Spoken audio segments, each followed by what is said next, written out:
Welcome to the Tearing It Up podcast. I'm your host, Taryn.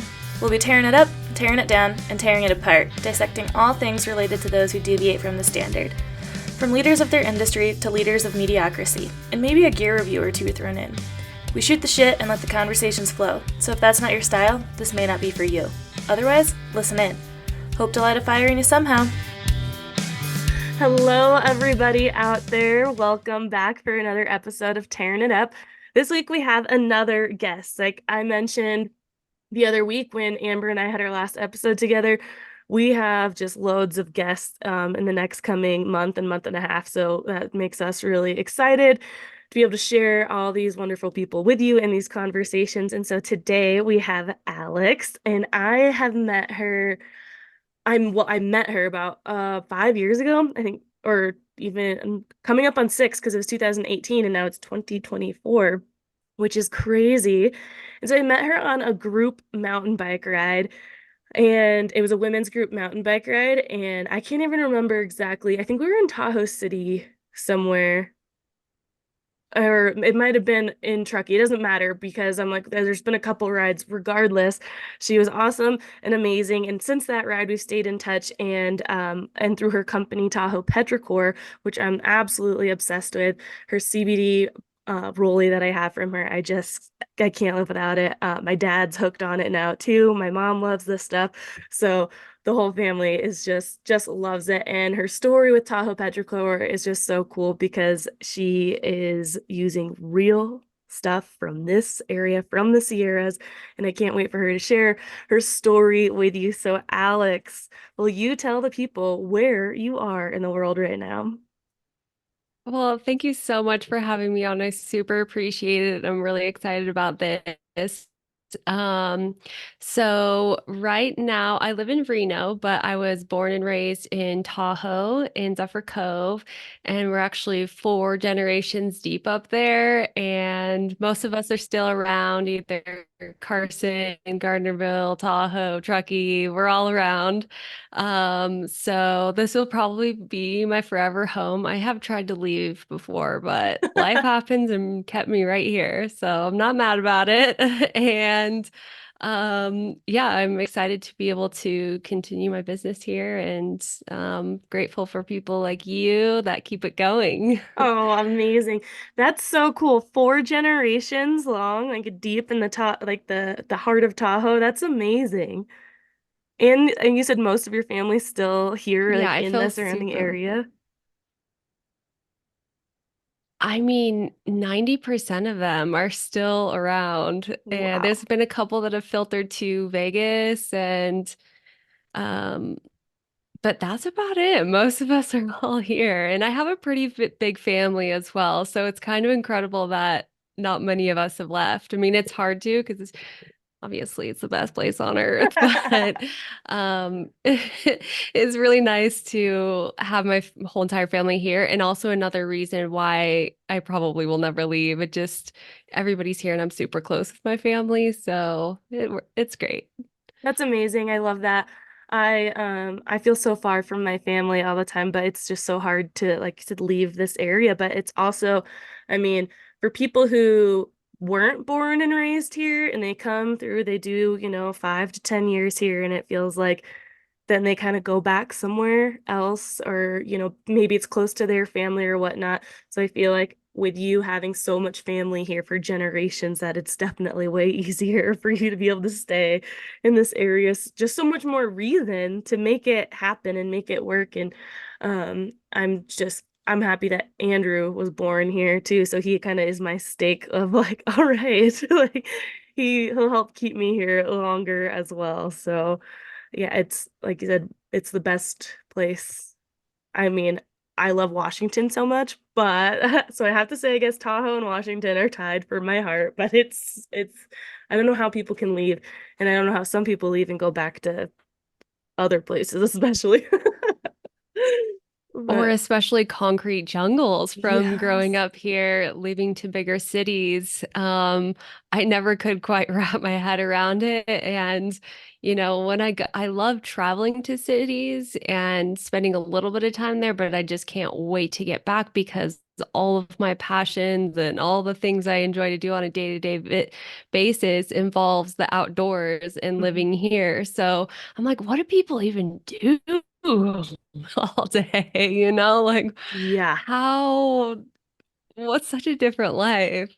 It is, and it's crazy. I've said this before, but every time I go back home to Washington, because my family lives in Tacoma, Washington, it's a pretty big city, and I get like less and less of a tolerance for it. Like I can be home longer now because I have nieces and nephews there, so that just keeps me there. But yeah, I go a little bit crazy of like, okay, if I wanted to go on a walk, especially where we live right now, like Andrew and I mean, just to walk out the door and no one's around on like these trails all around our house. I'm just so spoiled that, yeah, when I leave anywhere and I have to think about like driving to a trail and finding some place where my dogs can just like be off leash and like where it might not see many people, I'm like, oh, how do I even go about finding a place like that? It's We're so true. It's so true. And you do so many cool things right outside of your doorstep, really. I mhm. mean, like you said, you're right there in the forests, and there's really nothing better. There is nothing better, and I highly suggest anyone out there who hasn't been able to kind of experience that is try to, I don't know, even if it just means like go camp somewhere for a week in like a more solitude place, like go do it and experience it. But you mentioned that you've tried to leave, and I'm curious when that was or where it was. Was it like for college, or you just one day were like, you know what? I've had enough. I need to get away and I'm gonna just try something new.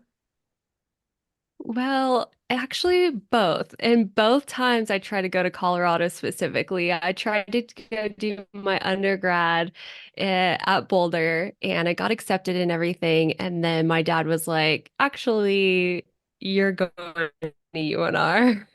And so I stuck around at the time. I mean, there was a really good scholarship if you had a decent GPA, and so it just made more sense to go there. But at the time, I was devastated. I was like, how dare you send me to Reno? But in hindsight, I'm glad I stuck around.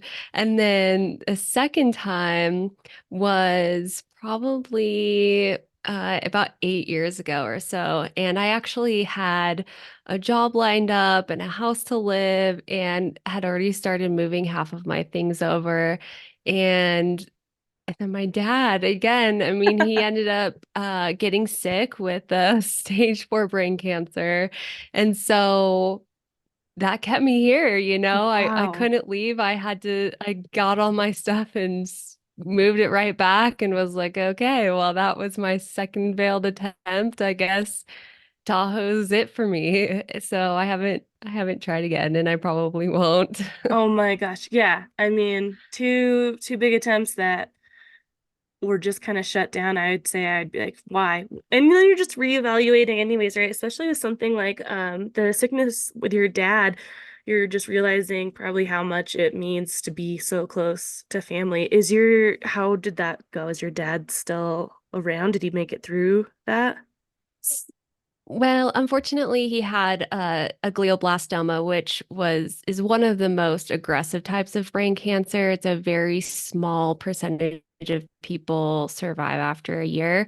So we had about 6 months with him. We did end up doing surgery and all the things, and so we got a couple extra months where the doctors kind of said initially that, that it's gonna come back. It's a really aggressive type of cancer. Just let him be. But we ended up fighting for it and got a few more months. So we're happy with that.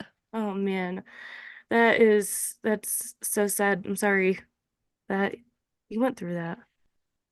Yeah, no, it was difficult. It definitely was. And at the same time, like I that's actually kind of where my passion for herbal medicine really started to explore and expand. I was always into it and I was always making my own skincare products and on a very, very basic level. Um, but and drinking herbs and teas and just utilizing all plant everything. I think just from growing up in Tahoe and being in that environment, it just kind of came naturally. But so when my dad was sick, I noticed that I was just constantly researching and buying textbooks and just trying to wrap my head around this whole world. And it's so broad and it's so vast and it's one of those things that you can keep learning for the rest of your life and still only grasp a small portion of it. So that made me realize that whole experience made me realize that that's something I really wanted to pursue. And then that's when I started doing research into different schools. And again, I just wasn't ready to leave. So I found a program that was accredited for a master's degree from home. And so the school was based out of Portland. And I was able to kind of study it and then grasp the concepts and figure out what I need to be learning and taking it more seriously. And so, um, that was just a perfect example of just taking something, pretty difficult and just Mhm. turning it into something positive and something that can help other people. Yeah. Wow. I was wondering when you mentioned your dad being sick, if that is maybe where some of the plant medicine stemmed. So, were you before that was for the master's degree. Did you study plant medicine or anything beforehand? What was your like bachelor's degree in? So my bachelor's was in business and marketing. And so I did dabble with that quite a bit previous to starting Tahoe Petrichor. And so I was doing a lot of freelance work and helping people build their websites. And social media was kind of around, but it wasn't really quite a thing. So it was mostly just like structuring, helping people structure their marketing plans and helping implement it. And so that was actually a lot of fun. And it's kind of interesting though, because I've realized when it comes to my own business, the marketing and sales part of it is the part that I struggle the most because I've learned that it's so much easier to hype up other people Mm-hmm. than it is to hype up yourself, at least for myself. Like, even though I obviously believe in my products and in plant medicine with my whole entire heart, trying to sell myself on it or sell the products using social media and using these techniques is so difficult. And it's just so funny because it's like, that's what I studied. That's what I was Yeah. doing before this. And it's the part I struggle with the most. So. Well, I can resonate with that 1000% even before. So I do marketing now for Tahoe Mountain Sports, and I've been doing it for a couple years now, almost like two and a half. But even so, but like before that, I did a few different stints with different companies doing like helping with their social media. And like you said, it's so much easier to hype up other people. And I mean, that's even one thing I mentioned on the podcast. It's like I have a podcast and a platform because I love to share people's stories, but I'm not like trying to hype up my own story as much. It's like, no, I want to share the other people's. And yeah, I don't know. I mean, I don't think it's a bad thing because we're humble people. And yeah, we just want to hype other people up. But when it's your business and you're like, okay, but I do have to like, unless I'm gonna hire somebody, I have to start hyping myself up. And it's hard to be at the point in a business that you are hiring someone else, or at least you probably feel like it's hard to justify, especially if you do have the experience being a marketer and having that business degree and stuff that maybe you have your own self conversations of like, no, I'm not going to hire someone. Like, I should be able to do this all by myself. And then it's like, it's one of those things that they always say, you just don't say should. Like, I should be able to do it. It's like, yeah, but are you? But again, that's a whole nother beast and like hiring somebody and like allocating funds for No, that. But gosh, you it would be a lot totally get easier. me. Yeah, no, I 100% am on the same page and like you, it seems that you like to do the creating of it. That's the part that is so amazing. And I rather spend all day in the lab and do clinical research and be nerding out than to be promoting myself. But so that is probably the next move for me, is to kind of outsource some of that, because um over the last, what's it, 4 or 5 years that I've had this company, I've really done everything myself, like from the graphics to in the labels to, the formulas and the making and the creating and the selling. And so, um, to be able to focus my time and attention on creating new products and getting that science dialed in order to create those new products, is the most exciting part for me. Yeah. So, Well, that's awesome. Just, I mean, to see it continuing to grow, so to be at the point where you're ready to outsource part of your business has to be exciting in itself. And I'm curious, so after you got your master's, what was like your first step into working with plants and in the medicinal world in the first place? Like, did you work for anybody else, or right out of the gate were you creating your own things? Because I know you mentioned you had always made your own skincare products. So actually, I'm let's start there. Like, when and what were you making your skincare products with? Because I tried to make my own perfume when I was like 6, out of lilacs, and it was just lilacs and water in a spray bottle. And that's as close oh, as I got to making like I mean natural that plant things. that's exactly it. It was very, very simple, basic stuff. And I feel like it was like before coconut oil and these things were even a thing. I'm just like scurrying around my kitchen, like, what can I use? Oh, this is natural, and things like that. I don't even use coconut oil in my products now, but um, just kind of experimenting. And then, like, yeah, my first plant infusions were just going out on a hike and being like, I just love the smell of sagebrush. Like, that is just so amazing. And then figuring out how to make a sagebrush oil, not necessarily essential oil, but just oil infusion. And I definitely like left the plants in there for like way too long. And my family was like, what in the heck do you have these plants in a jar for? Like, nobody could understand.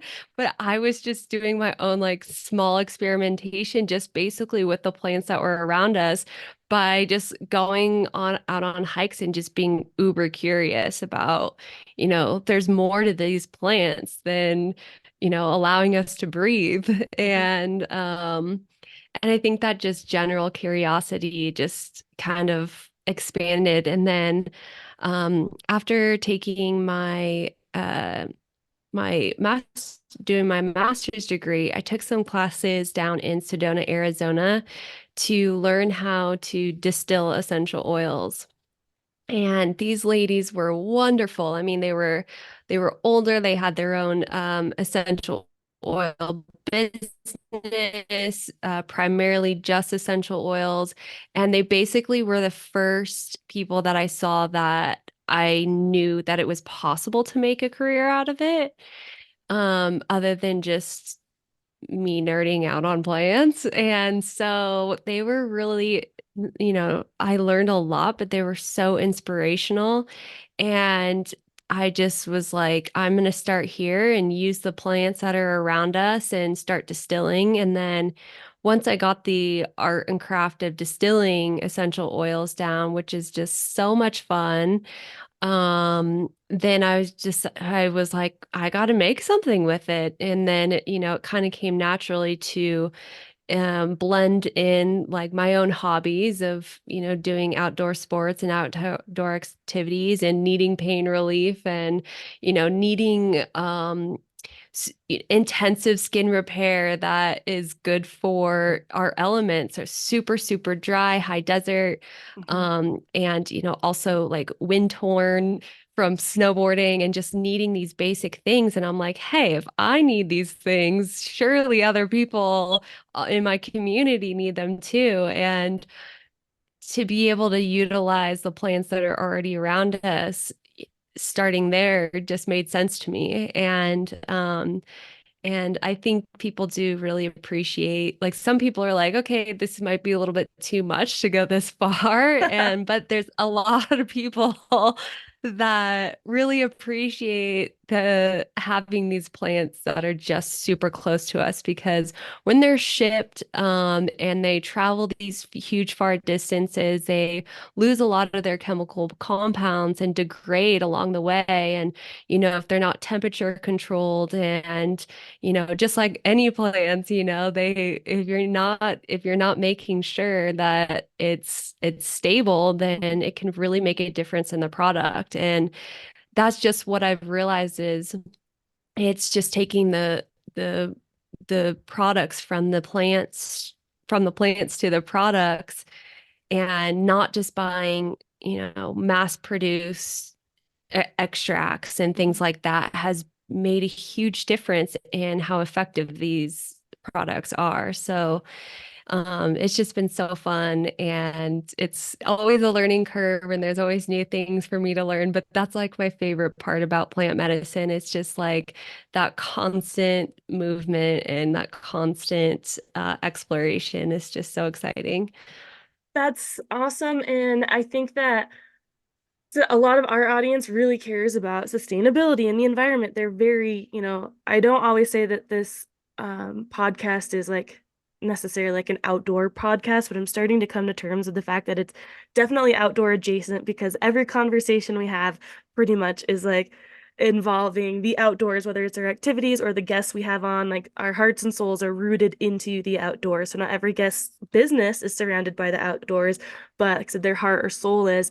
So I think people will really appreciate that and hearing it and learning it because I don't know if everyone's thinking about that the same way as it's like with food. You can understand, why people love to shop at like farmers markets, right? It's because it's locally produced and it's in season, right? It's not shipped and you're not getting something that's like filled with like fillers and nonsense there and shipped from somewhere else. And I don't know that I've ever really thought about that when it comes to a product, like, and maybe it's because I'm not super familiar with a lot of plant-based products other than the products I had from you, but yeah, that wouldn't have really crossed my mind either of the like losing their chemical compounds and their potentness by just being shipped somewhere else and then either produced later and they're like half the potency or whatever. So that's I blew my mind a little bit there for sure with even thinking about that. But I'm like, yeah, wow, amazing.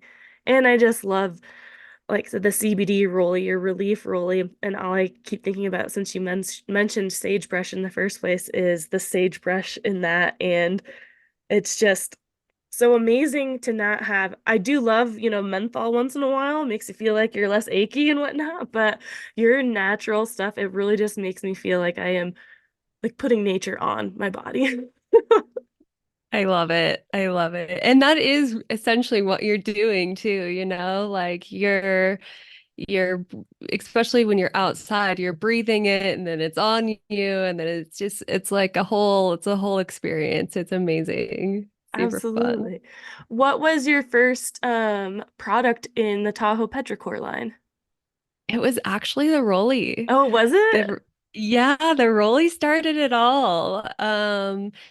And once I really found out the amazing benefits of sagebrush and not only how incredible the traditional uses of it with the Native Americans, and they just felt like it was such a sacred plant and that they would burn it to get rid of the evil spirits and they would use it for pain relief. And so it has amazing antimicrobial properties as well as anti-inflammatory and pain relieving qualities as well. So I mean that and I like I said, it was one of the first plants that I even infused. Of course, now I extract it with essential oils instead of doing an infusion, but it was just the plant I was drawn to the most because I would just go, walk in the desert and be like, oh my gosh, this is amazing. And then kind of from that plant went to into the product and then built all around it. And in my education, in the master's degree, I ended up doing a whole report about plants of the Lamiaceae family, which is lavender and rosemary and sage. Not sagebrush, but sage and thyme and oregano.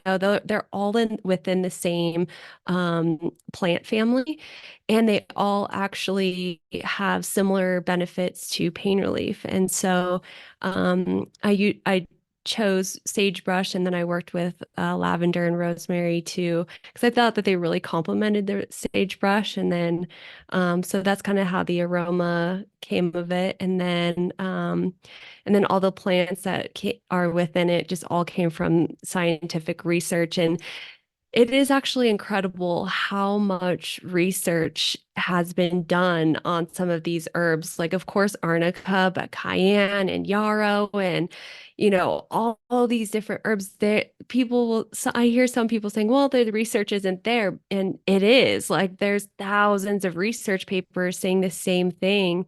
And it's amazing that people aren't using it, or even pharmaceutical companies Hmm. aren't capitalizing on it, because the research is there, and it really is helping people.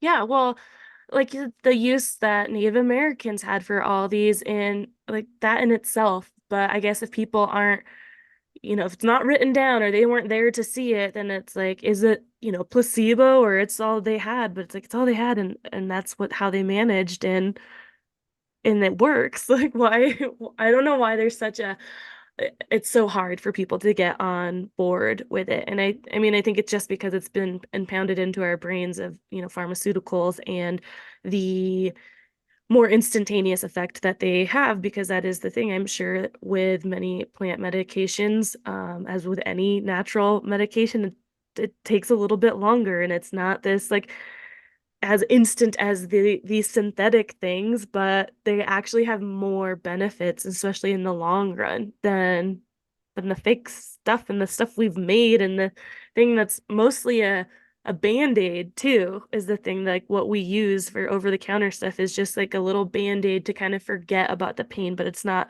helping cause or fix the root problem. And I feel like more so with plant medicine, you have more likely a chance to address the actual root problem and help cure it from there. No, you're exactly right. You're exactly right. I mean, that is definitely the foundation and the basis of herbal medicine. And we do live in such an instant gratification society where it's like, on social media you see it everywhere, just instant, instant, instant. And so, but I do feel like there is a shift in conscious consumerism, and people are definitely, I mean, of course, in this area, people are way aware, Mhm. but I feel like in general, and you talk to even older doctors and things like that, and they're genuinely curious because it wasn't in their curriculum, Mhm. but they genuinely are like, what does this do? Mhm. And actually, one of my most recent projects is teaming up with the Reno Orthopedic Center. I'm going to be on the research committee, and I'm actually going to be teaching the doctors about herbal medicine. Oh my And God, that's I so am cool. I am beyond excited because it's such a unique opportunity to be able to not only share my passion, but to teach them and explain to them how important this really is, and how these herbs can add such a huge benefit to their clients, and then hopefully get these doctors encouraged enough to want to start implementing them in their practice and explaining to their customers and getting them, because people are going to listen to their doctors, and we Hmm. just need the doctors to have the right information. So to be able to have this opportunity is so exciting. And then our plans with that um, is to get a couple of the doctors involved in wanting to start clinical research on the relief rolly. And so we'll Wow. actually have scientific, I know it's like it's an absolute dream come true, to be able to show how this is working and how well it's working, for patients like who have arthritis and other musculoskeletal conditions. So I'm just beyond excited about that. That's incredible. So with that, are you working with, is it a mix? Like physical therapists, like orthopedic surgeons, or is it kind of one or the other, or is it a mix? It's a mix, but I would say that most are orthopedic surgeons. Okay. And so, which is also so useful because, sometimes these procedures are scheduled way far in advance Hmm. and they're in pain now and they need some resources now. And so that's also really helpful.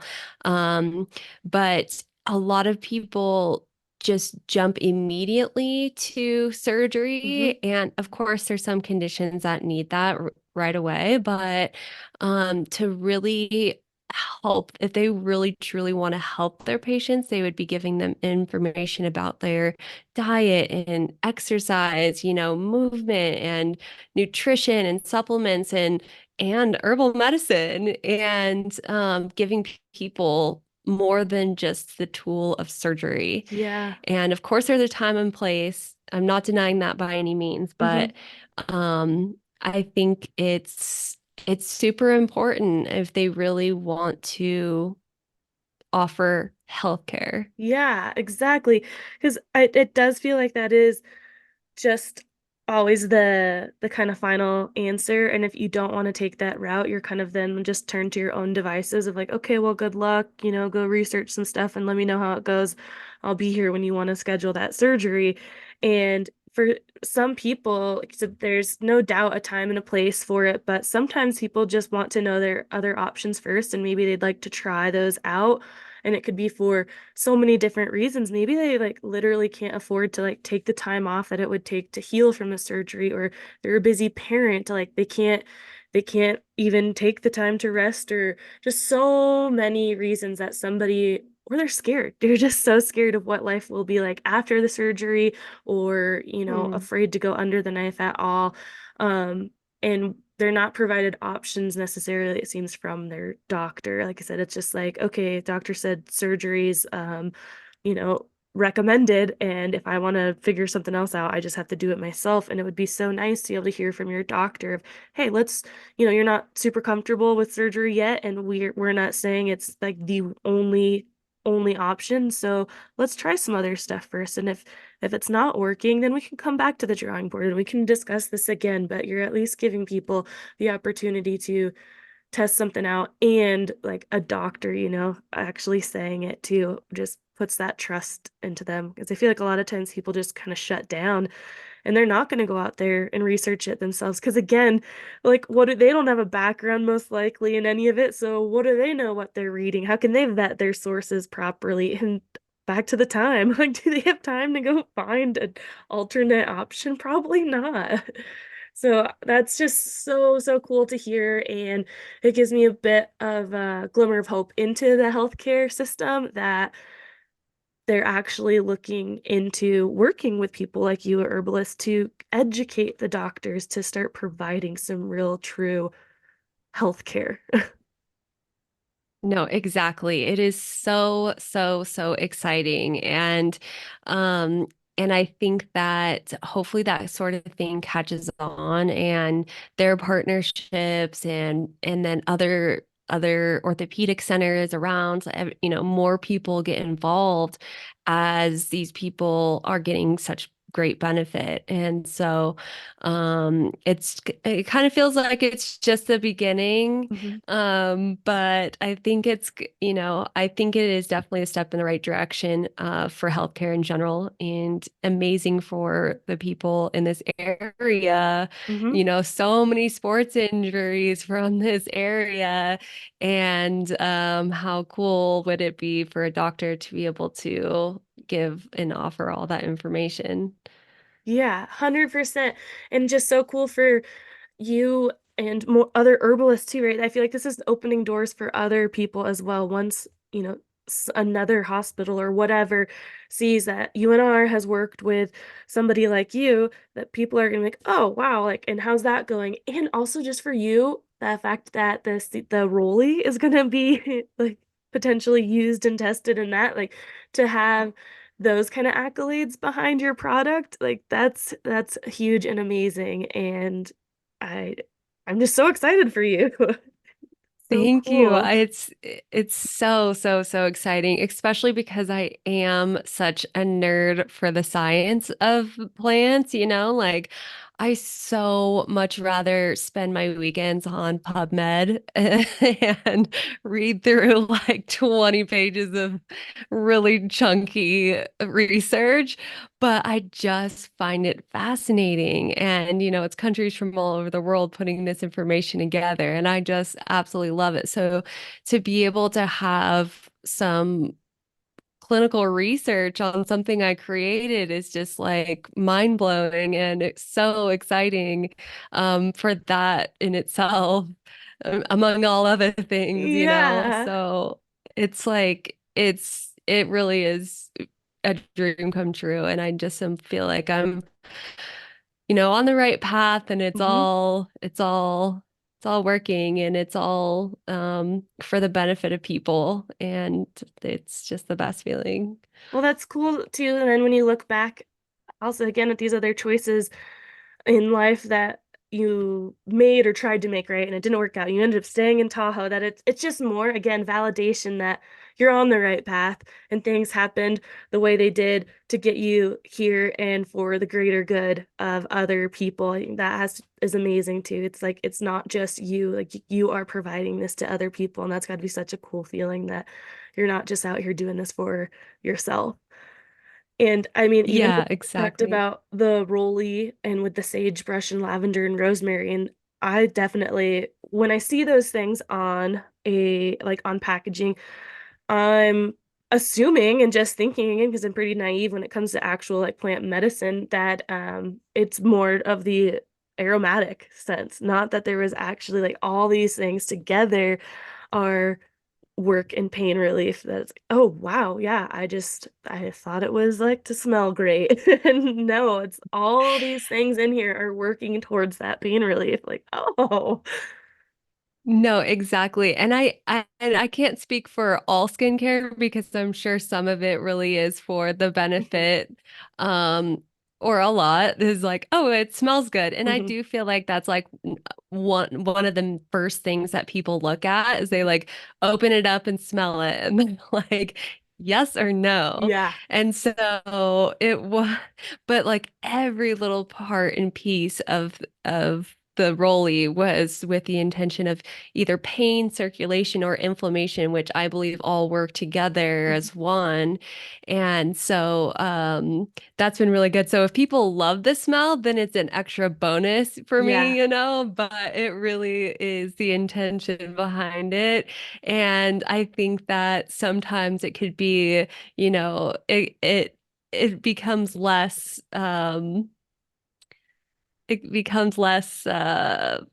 I don't know the word. Yeah.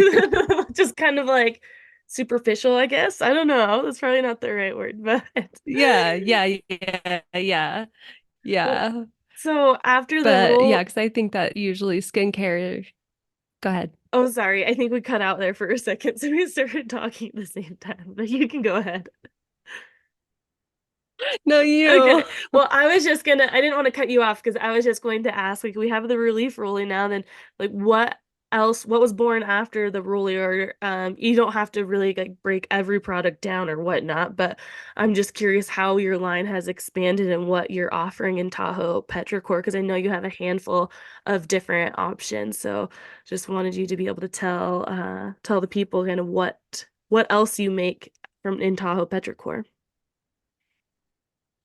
Okay, so my second product that I made was called or is called Barely There. And it was really for skin hydration and, after skiing, after sun exposure, really high in antioxidants because of the UV damage that we can experience by being outside all day. And because it is an oil-based product, because it's so dry in this area, and lotion and water-based products like that just absorb way too quickly, and they just don't have the chance to do what they need to do in this specific area. So Boulder Balm was really created for skin in this area, and it's just a really lightweight facial serum. So it is oil-based, but it doesn't just live on your skin. And that's why I called it Barely There, is because it's there, but barely. And and of course I had to use a bear pun. Some people are like, Yeah. you spelled it wrong, but it was with intention. And so that's been an amazing one. And then that following that was Mindful Mist. And Mindful Mist is a botanical spray that's used for as a toner, and you can use it as aromatherapy. And I originally created it when I was first to get into meditation and trying to get myself centered in that space. And so I created it to kind of do that. And before yoga, before meditation, if you're stressed, if anything, to kind of do a couple sprays, inhale, and release some of that energy. And but yeah, it definitely doubles as a facial toner, and so useful in so many senses. And it was definitely my most floral product.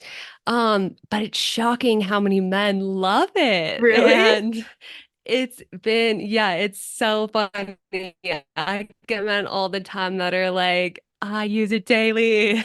And I think it's super cool. Absolutely. I love it. I have both of those as well. And I didn't realize that the mindful mist, maybe I did at one point. I don't know, but it could be double as a face toner. And I'm like, okay, well, yep, definitely gonna start using it that way more for sure, just so I use it more often. Because, well, sometimes with these things I go through phases where I like don't use them for a while because I'm like, I don't want to use it all up. Like I love it. I'm like trying to almost like savor Totally. every last bit of it, but I need to start using it that way. And 100% can appreciate the Barely There oil because I've just always had pretty dry skin. And even being from a place like the Pacific Northwest, that is quite the opposite as far as dryness here. But once I got here, I mean, oh God, it gets so much harder to keep moisture in my skin. So oils and that kind of thing work way better for me, especially like my hands. That's where I have the biggest struggles with my dry skin is my face isn't too bad. It's really just, yeah, my hands have always been the driest. So I love that oil and it doesn't feel like it's just too greasy or anything or like that it just stays on as a layer. It does absorb, but just slower. Like you said, lotion all of a sudden in 5 seconds, you're like, I need more. No, exactly. And then that's also how I created Boulder Balm, is to have a product that does more live on your skin. And Boulder Balm is for your hands and originally created for rock climbers, but useful for everyone, construction workers, anyone that's really active with their hands and just they get really torn up biking can do it. But it was created for like wounds and calluses, and but it's also like super heavy duty, so it might not be for everyone because they're Mhm. like, what the heck, like it's heavy on my hands. But I think having that purpose is great for feet as well, Oh yeah. but having it for that purpose is really good. And I do usually like to create products that you can use for everything, Hmm. but Barely There and Boulder Balm, I really try to separate them out as, a heavy duty, and then Hmm. your like face for lightweight. Oh yeah. And then one more thing I was going to say about mindfulness and you wanting to use it more. After exercise is one of the best because not only is it like toning and cleansing your skin, but the little tiny bit of peppermint in there is really cooling. So after like a big workout, it's just bag or whatever, in my backpack. And when I'm just like overheating and I just need a little cool down, I love to use that. Oh So my God, that's a great idea. Now that this is definitely gonna live in my bag just next to my relief ball or Rollie. I would never ever would have thought of using it in that way. That's yes. awesome. Oh my God. And I have the Boulder Mom too, which I really need to introduce my dad to because like, we both, I think my skin comes from him. I mean, he's got dry skin too, and just from he was an electrician, so just from his trade, his hands were always beat up. But as a kid, I had more issues with like eczema with my hands too, and he used to try to make me put like Vaseline on and wear gloves to like sleep, or he would Yes. slather my hands in like O'Keeffe's Working Hands, that cream, that tough heavy duty cream. And he hasn't been working in the field, but he's still, like I said, just has that dry skin. And I'm like, oh my God, I'm gonna have to get him some Boulder Balm for Father's Day or something in his little bag and have him use that because, like I said, he loves the rolly and he loves the smell of it. So I'm like, yeah, you're gonna love that too. And just being so used to that heavy duty consistency of the like O'Keeffe's Working Hands cream, that I think he'll really appreciate the Boulder Bomb for sure. And you can just tell right away that like this Exactly. stuff, this means business. Right. I That's love that. I'm yeah. excited for him to try it. Yeah, me too. Me too. I think mine fell beside the side of my bed in my little crevasse. I gotta dig it out and see if I even have any left in there. I'm like, dang it, I should have done that before I had you deliver my rolly. So I like the Yeah, no worries at service, all. We'll get you one. the service that Alex creates here. Like she's hand delivering my rolly. I maybe shouldn't blast that out so people don't expect that from you, but but I feel so lucky to be able to And get that's that. funny that I do have a couple people that go about it that way, and I do love it. Like I do not mind at all, especially since I'm in the area all the time. Like as long as people want it, then I'll get it to them, no matter Yeah. no Well, matter if it's messenger pigeon or hand I love hand that. delivered. It'll make it happen.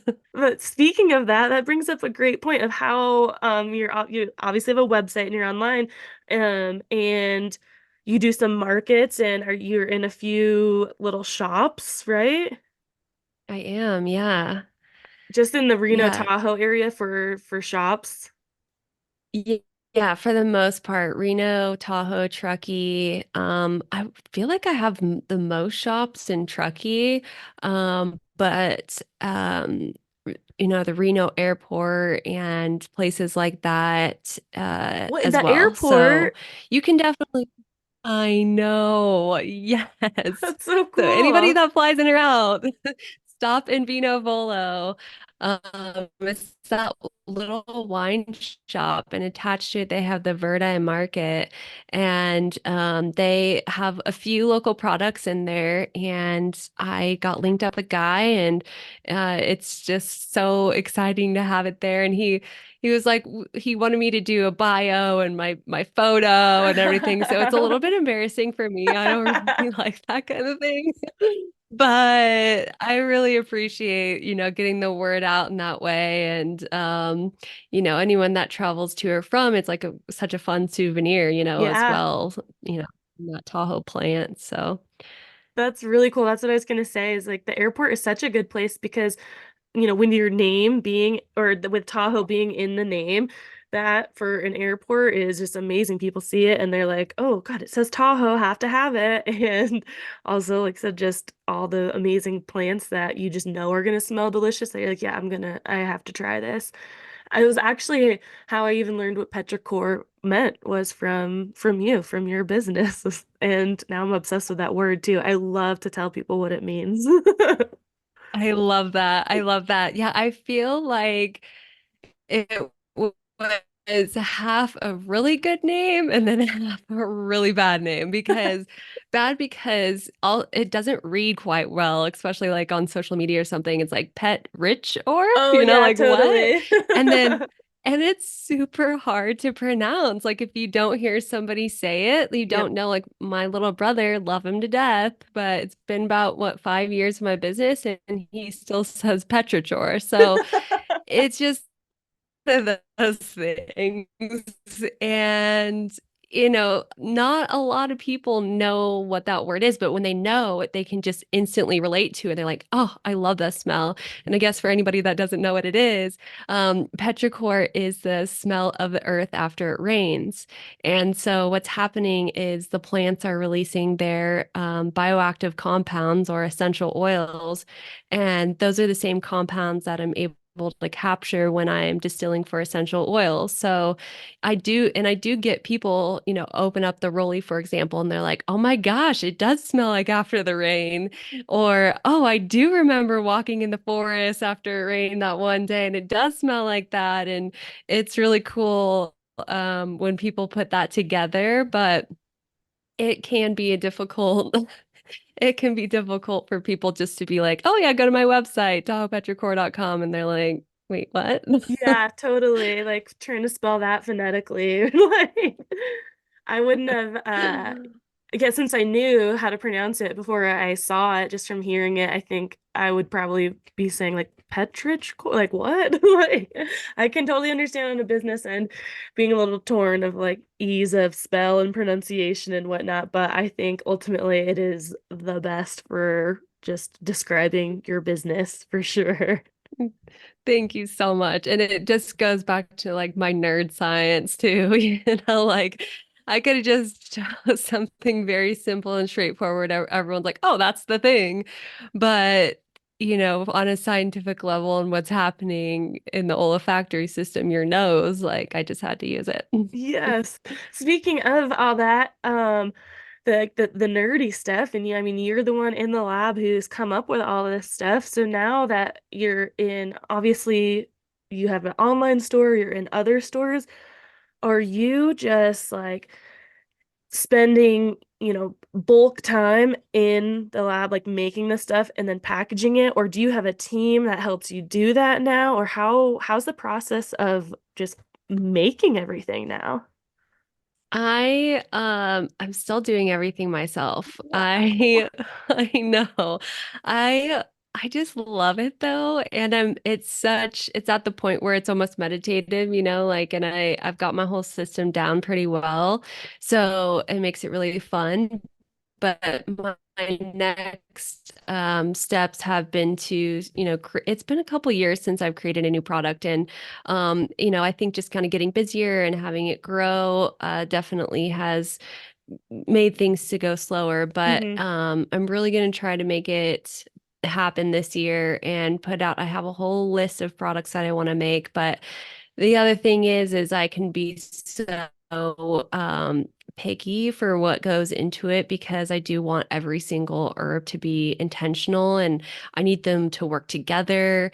And just how like turmeric and pepper go together really well. There's a lot of herbs like that that really enhance each other, and utilizing them together is really important. And then, of course, the science behind it and then the testing of it Hmm. can be a really long process. And so, I see some skincare companies that can pump out, a new product all the time. And I just am like mind blown. I'm like, well, it's really Yeah. easy just to put simple ingredients together that smell good Hmm. but when you're really trying to create them from a healing standpoint, it takes so much longer. And I do love the process. It's so much fun.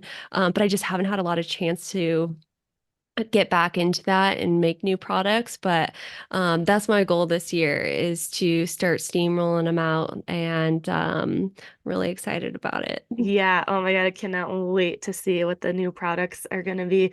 And I can't believe that you're still just doing this all by yourself. I mean, I can totally understand that that's the part you love and it can be almost meditative like you said now. But gosh, that's impressive that you're just doing it all still. And but that also to me is like, yeah, 100% why I'm like support this girl because she cares this much about it that she is still like Exactly. hands dirty and all that. And speaking of hands dirty, so like are your all the plants that you use are natural to the Tahoe Basin. So does that mean you're actually out there like foraging all these too to bring back into the lab A and hun actually make? uh, 100%. Yeah.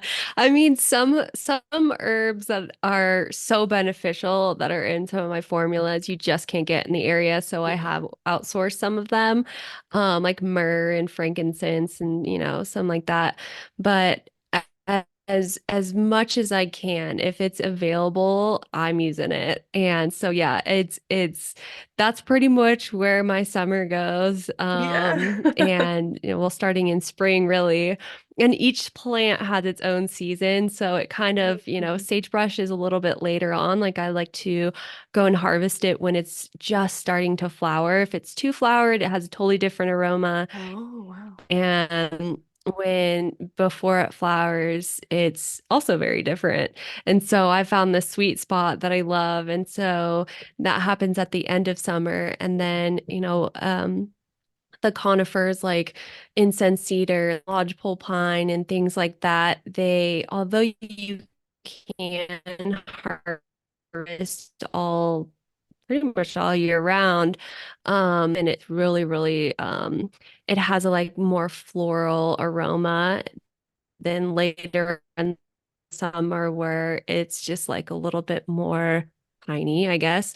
And then, you've got yarrow, which flowers somewhere in the middle. And so each plant kind of has its own time. And Hmm. so I think one of the things that can be difficult is, harvesting enough to where you need it and not over harvesting to where you won't use it, Yeah, that's got to be and hard to find that balance. luck yeah, and trying to just like what happens with growth, Hmm. what if I just all of a sudden get a major contract or something? So it's definitely one of the trickiest parts about going out and harvesting.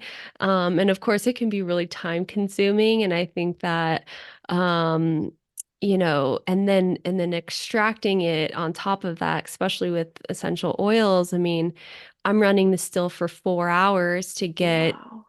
20 milliliters of essential oils. Like it's really, it can be a really time consuming thing, but there are some, there's a lot of things you need to be checking during that process, but for distilling, but um, other than that, I can also like post up with a book and be doing my research at the same time. So, I kind of make the most out of my time but it is a lot. It's definitely a lot. And sometimes I'm like, what have I done? Yeah, And totally. then, It's not, and things are not slowing down, that's for sure. Does this yeah, and mean then other that times. anytime we spot you out in the wild in the summer, like biking, whether it's what's the electric dirt bike you have called? Oh, the Suron. The Suron. So whether it's Yes. the Suron or a mountain bike or hiking, can we guarantee that you'll probably have a backpack and be shoving some kind of herb in it? Right. Or at least be spotting, right? Yeah, Like, okay, totally. that's where that is. Or, ooh, I've never seen that flower before. Like, it is kind of interesting too, because this area, like if we have heavy drought seasons or heavy snowfall seasons, like there's new plants that emerge out of nowhere. And I'm like, what is that? But pretty much unless they're not abundant, I won't use it because of, the sustainability Mhm. reasons. And yeah, so but it's so fun to be out there. It really is a glorified excuse to get outside. Yeah. And sometimes in the midsummer heat, it can be a little bit difficult, but all in all, you can't beat being outside. So I'm curious. Well, there was a couple things. One, we have yarrow, like wild yarrow here. yes, Wow. yeah, Like I said, and I'm yarrows so not actually, a plant. Like I am just like I know what a pine tree is. Like I'm just so yeah. bad with plants. I just can't remember stuff. But that's I learned about yarrow a few years ago following this woman who got super into herbs and started to learn about the benefits. I never like got into taking yarrow myself or anything, but I just from then I've always heard so much about it and I had no idea it was just here and in my backyard essentially. And you know what? It's actually considered an invasive weed. Whoa. Yeah. And so you can find it like, oh my gosh, all along the Tahoe City in like July. It's just everywhere. in incline as well. And it's definitely a flower that's easy to overlook. It's just, white, and it's kind Oh. of, and you've probably seen it so many times that you probably haven't been like, oh, what's that? Yeah, totally. Um, but it is such an unassuming powerhouse. I mean, taken internally as well for just about anything, but it's such a huge, strong anti-inflammatory plant. And the fact that it is just grows like mad around here and actually most places around the US, Oh, um, makes it a really viable herb for what I'm using it for. So that's one of my favorites actually. And um, yeah, and I love the essential oil of it too. It's one of the few plants that have this compound called chamazulene, and it's it's also in chamomile. And actually, oh. when you distill it out, the essential oil turns blue, and it's one of the very, very few plants that do that. And that compound specifically is what's so anti makes it so anti-inflammatory and amazing, is this beautiful blue compound. But it takes so much yarrow to distill a tiny bottle of essential oil, so I just end up extracting it instead. Um, but yeah, that's one of my favorites. Wow. And then, so my other question was with like lavender and rosemary. Are you also like just getting that from the wild, or with those, do you just have like plants in your backyard that you will grow and I'm sure, I guess that probably isn't sustainable because you'd have to use it. I mean, you'd use the whole plant probably. Yeah, you use a lot of it.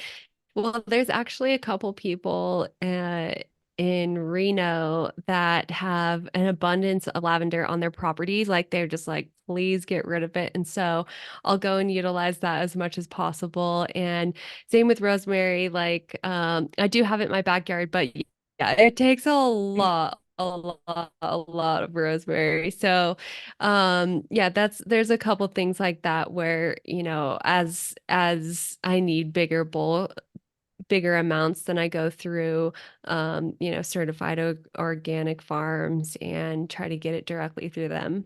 That's awesome. Oh man, I've just loved this so much. I feel like I've learned so much more than I like. It's just Yay. one of those things I don't always look into. I'm just like, yep, smells great, love it, and I just know your story, and I love that, and I just have really enjoyed diving deeper into it, and it just makes me feel again that much more connected to it. And I think that anyone listening too, unless they're already a plant expert themselves, has probably learned something too. And so then, Absolutely, absolutely. And it's one of those things too.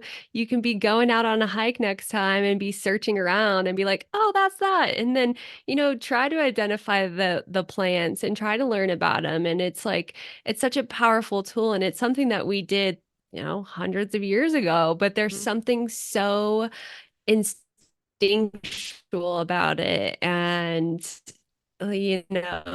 like some people might give you grief because I do be mesmerized by the natural world around us. And so, yeah, I encourage everyone to go out and wherever they are uh-huh. and try to identify some plants. Yeah, absolutely. I think it's so cool when you can. I mean, I know that when I actually remember things and they stick in my head, I love then just every time you point it out, like, oh, there's that. I'm really interested too in the summer to pay attention to the different smells of the sagebrush in the different stages of blooming. Like, will that be noticeable actually, like without going into the distilling or extracting process? Like just out in the wild, it will be slightly different.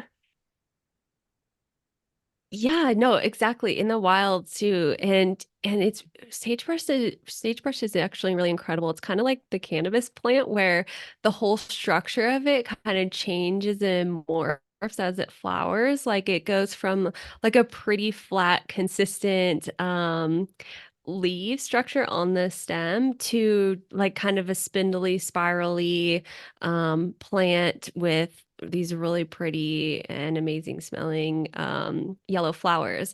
And there's actually there's a lot of different kinds of of sagebrush around. So there's some that I think that have less pleasing aromatics to them. And then I typically use the big mountain sagebrush, the Artemisia tridentata strain, and that's like your in Tahoe, it's probably not as common as it is like in the Reno desert and the surrounding areas, but it's still definitely there. I'm trying to Okay. remember the sagebrush variety that's also yellow flowering that doesn't smell Oh, quite the same, but they're all out there and it's fun to learn the difference. absolutely. Well, before we wrap up, where can people find, well, two things. I want, if there's anything else you want to share, let people know if they've got anything they should be looking out for. And then like where they can find you and try out some of your amazing products. Yay. Okay, so you can find the products on the website, and that's www.tahoepetrichor.com. And maybe we can put a link in the show Yeah, notes I'll definitely put a because link in the show we notes. already know how difficult we already know how difficult that would be. And then you can follow on Instagram. I pretty much just use Instagram as the main source of social media. And then locally in Truckee, you can stop by Bespoke or um, uh, Synergy Massage carries our products, and the Sports Hub, and you can find it around if you search for it. And I guess the to answer your first question, the next thing to look out for is actually I just finished publishing a book, and it's I know it's a pain management resource. So it breaks down, every day a different thing to try. Instead of like a whole boatload of information, it's a journal workbook as well. So it's like you're going through and there's different affirmations for pain and there's pain management trackers and you can write down your triggers and then it gives you a daily actionable step and it's everything from supplements and herbs to and movement to diet and sleep and just covering kind of all the bases but breaking it down instead of a textbook. It's like a hands-on workbook that you can try. And so it's just something to kind of another resource to get offer some of my clients that have these, painful conditions and giving them a broken down resource, to help them. So that's the That's newest thing and it's called amazing. oh, I'm so excited. It's called The Adventure to Wellness and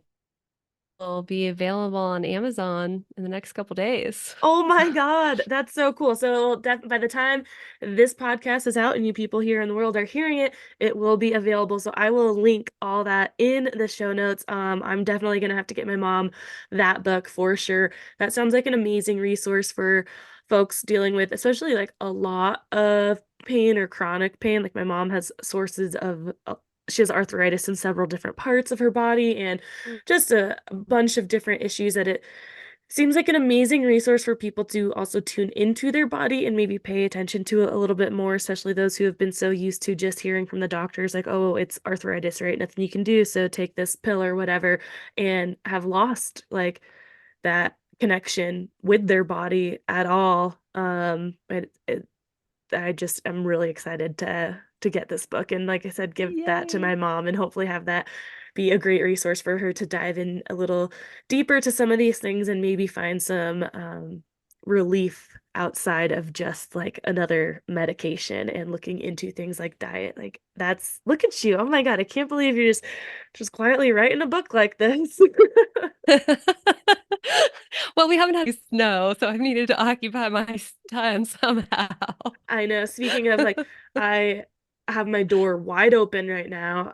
It was 67 degrees in my little trailer home here just from the sun baking it. I'm like, it's January and the door's open and the like now it's the sun has gone down a bit, so it's getting a bit chilly. I have to shut the door to keep the heat in, but I'm just mind blown. Like, oh my God, there's just dirt out here now. I'm not very happy about that, but hey, it's giving you time to write a book, and that's going to be out by the time this episode is live. Like, that's amazing. Well, Alex, thank you so much for joining and sharing your story and all your wisdom and plant knowledge. Not all, I mean, a very small bit of it. But I am sure we will have you back. I'd love to talk again and maybe dive like deeper into one specific like product or plant or something and just teach the people more. I love it. I had so much fun. You're amazing. Thank you so much for having me on. And yeah, I would have be happy to be back here. Awesome. And then we, of course, just have to get outside again in the real world and do something together for I sure, know, whether it's dirt absolutely. related or snow related. So, okay, everybody out there, thank you so much for joining. And I hope you guys learned a ton and definitely go check out Tahoe Petrichor and all her amazing plant remedies and medicinal knowledge. Thanks, guys, and we'll talk to you next week.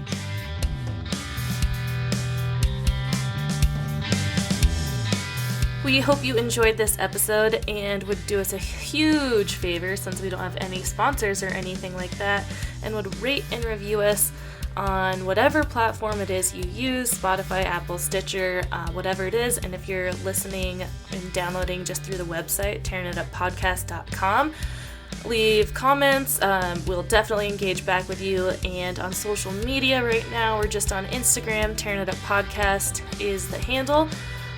Like the post, share the post, comment on the post, whatever it is you got. Show us your love so we just stay relevant and show up in the rankings at all. So again, rate and review, please. And we'll see you next time. Thanks.